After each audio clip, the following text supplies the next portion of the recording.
Boss, road test lang ha. May babayaran ka pa. Baka... Salamat! Hindi ka... Approve! Ano, nawala ng palyado? Okay. Ilang beses pumalyado yung pumunta ko rito? Wala na pinong. Pero yung kanyang ano, yung carburetor, tune up, napagawa mo na. Opo. Palyado pa rin. Aliado pa rin. Nagkakakat yung cellphone ka. Tignan natin si Renz.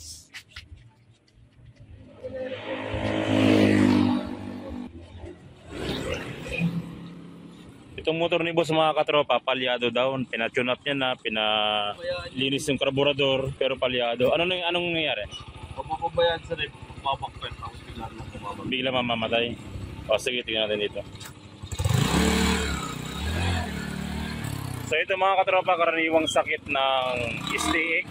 Common ng sakit ng STX mga katropa, palyado, namamatay, at minsan mahirap paanda rin. Tanggalin natin rin yung ano, tanggalin natin yung upuan, tsaka yung tangke. Kahit na nagakambilan ng tresera, pag kumagok na siya, Mamamatay na. Gumilit agad.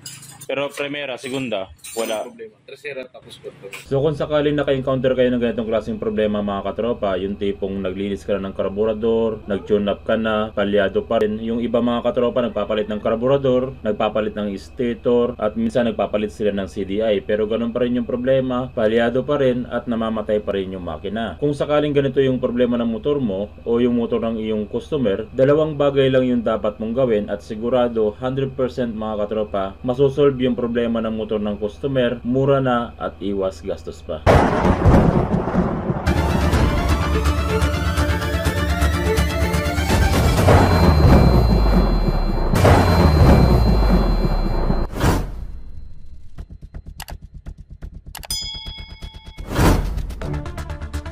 Mga katropa, kung gusto nyo magpagawa sa akin ng personal sa pagwawiring, pwede nyo akong sadyain sa aming shop dun sa Kibaol. Kung galing kayo sa bayan ng Lingayen, hanapin nyo lang yung CSI Lingayen, diretsuhin nyo lang yon hanggang makita nyo yung tulay ng bahay.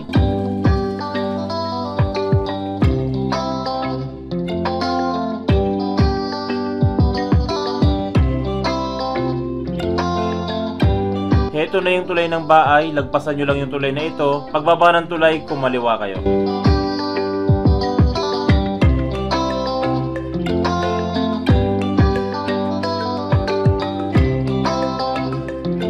Pagkatapos natin kumaliwa, dumiretso lang tayo hanggang madaanan natin yung dalawang tulay.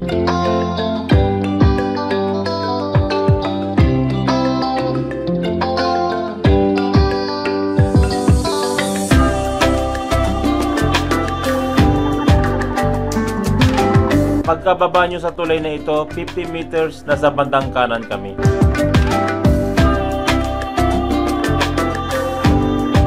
At heto na nga mga katropa yung ating munting shop. Maraming salamat mga katropa sa walang sawang pagsuporta at pagtitiwala sa amin sa inyong mga motor. Kapag nagtutroubleshoot tayo mga katropa ng STX 125, napaka-importanting alamin natin kung ang ginagawa ba nating STX 125 ay version 1 o version 2. Napaka-importanting malaman natin kung anong version ng STX yung ginagawa natin kasi magkaiba sila ng troubleshoot pagdating sa kuryente. Dito tayo magbabase sa CDI. Kung sakaling ganito yung klaseng CDI ng STX ninyo, ang ibig sabihin nito ay version 2 na yung STX nyo at battery operated na. Pero kung ganitong CDI yung STX ninyo, ang ibig sabihin naman yung mga katropa ay version 1 yung inyong STX at primary type yung kanyang supply. So ngayon mga katropa, ang tinutroubleshoot natin ay version 2 kasi ganito yung kanyang CDI. Dalawang bagay mga katropa yung gagawin natin dito para mapatino natin yung motor ng ating customer. Una mga katropa, magpapalit tayo ng ignition coil ng pang XRM. So hindi nyo na kailangan humanap ng ignition coil ng STX, pang XRM lang ilalagay natin. Papalitan natin itong mga katropa ng ignition coil ng pang XRM kasi yun yung madalas na problema ng STX na version 2, nasisira yung ignition coil at humihina yung kanyang kuryente. Hindi nyo na kailangan magpalit ng CDI mga katropa para lumakas yung kuryente ng inyong motor. Papalitan nyo lamang ito ng ignition coil. coil. Yan, aalisin nyo lang yan mga katropa at papalitan natin ng pang XRM na ignition coil. So sa mga gustong bumili mga katropa ng ganitong klaseng ignition coil, iiwan ko na lang yung link sa baba ng ating video description para ma-redirect kayo sa nagbebenta ng ganitong klaseng ignition coil. Pero bago natin palitan ng ignition coil mga katropa, mayroon muna tayong gagawin dito sa ating CDI. Sa wire ng CDI mga katropa, hanapin natin dito yung ground ng ating CDI. Ano ba yung ground ng CDI ng Yamaha STX? Yung pure na black wire. Ito mismo yung ground ng ating CDI. Tapos hanapin natin dito yung blue na mayroong lining na black. Yung blue na mayroong lining na black mga katropa, ito naman yung ground wire ng ating pulser. So anong gagawin natin dito mga katropa? Yung blue na mayroong lining na black at yung black wire ng ating CDI, pagsasamahin natin silang dalawa. Pagsamahin mo silang dalawa. So bakit ba natin pinagsama mga katropa yung blue na mayroong lining na black at yung black wire ng ating CDI? Kasi yung blue na mayroong lining na black, yan yung ground ng ating pulser. So bago siya masuplayan ng ground, tadaan muna siya dito sa ating susian. Kapag sinusi natin yung susian natin, tsaka lang masusuplayan ng ground yung ating pulser. Pero minsan mga katropa, kapag sinusi natin, ang pumapasok lang dito sa ating susian ay accessories wire. Pero yung ground ng ating pulser, hindi nasusuplayan kasi lost connection.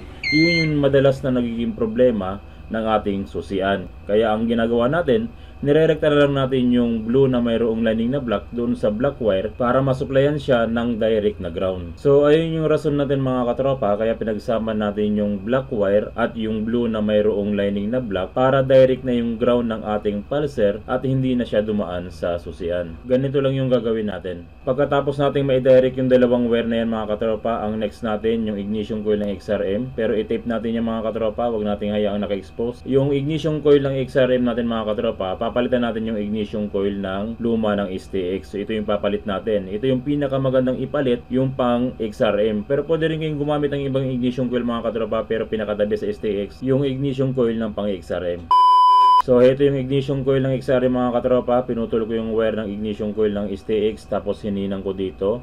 Hindi kami masyadong gumagamit ng socket dito mga katropa kasi dito sa amin kapag umulan or maalat yung tubig at nagkakaroon ng corrosion yung socket, kaya doon nagkakaroon ng problema, pumapalyado at naglulos yung terminal ng busina or kahit anong sinasakitan dito. Kaya hindi kami naglalagay ng socket kundi hinang. Tapos ito naman yung pinagsama nating black wire at blue na mayroong lining ng yellow nating CDI. Good na yan. Yung ignition coil na lang ilalagay na natin yan. So ito na mga katropa yung ignition coil ng ating XRM, pero yung isang tornilyo hindi nyo mailalagay, isang tornilyo lang yung ilalagay nyo. Subukan natin, Renz. Aray, mainit. Sige. Okay. So, assemble lang, Renz. Tapos, testing natin, ha. Yung kwako niya, yung lumang kwako. Testing, Renz. Sige, road test ulit. Pakiramdaman mo yung makina, ha, kung palyado pa rin, ha.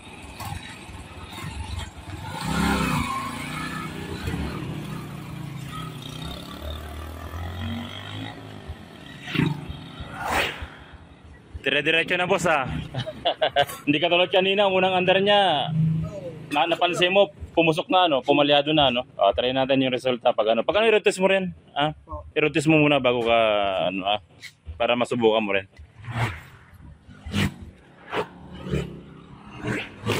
Lumibot pa ata ha. Ginala pa. Nasarapan o nagtutulak. Dalawa lang yan eh. Inikot o nagtutulak eh.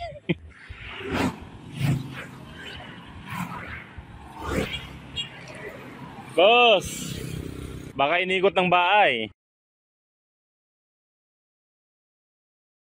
Ayan na. Kumakaripas na siya ba yan? Ito ba yung motor mo, boss? Ito yung motor mo? Mukhang hataw ah. Woo! Hataw na boss. Walang iya. Nag-improve. Ano Renz? Ang ganda. Wala nang palyado. Hindi si boss. Renz. Testing mo boss para para ikaw magsabi kung good na. Okay pala. Akala ko inikot mo ng bahay. Buntik na eh. Hindi ko na rin bag ko. Baka mag-uli yan. Sige, hindi. Testing mo na. Testing na. Kung talaga talong sa series ko.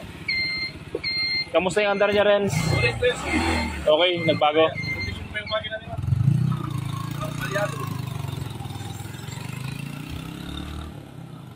Boss, road test lang ha. May babayaran ka pa. Baka Salamat! hindi ka tulad nung ibang customer road test uwi. Tapos mga 3 araw ay meron pala akong bill, sabi nila. Kali yun. Kapag di mo na sila pinansin gagawin na. Kaya nga pag magpaparod test ka, mag-iwan ka ng mga piyesa niya eh. Pag mong bubuwi muna eh.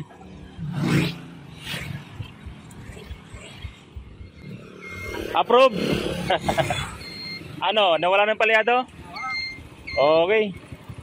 So yun lang mga katropa, kung sakaling naka-encounter kayo ng ganitong klaseng problema, yung tipong nainis nyo na yung carburetor, na-tune up nyo na, or nagpalit kayo ng kung ano-anong mga pyesa pero palyado pa rin, ganito lang yung gagawin nyo mga katropa at 100% mga katropa solve yung problema. So yun lang mga katropa, maraming salamat sa walang sawang pagsuporta sa ating channel. Sana sa tuwing nanonood kayo ng ating video, marami kayong natutunan, magagamit nyo sa inyong panganap buhay at sa inyong pagdi-DIY. Maraming salamat mga katropa. God bless at ingat palagi sa pagwawiring.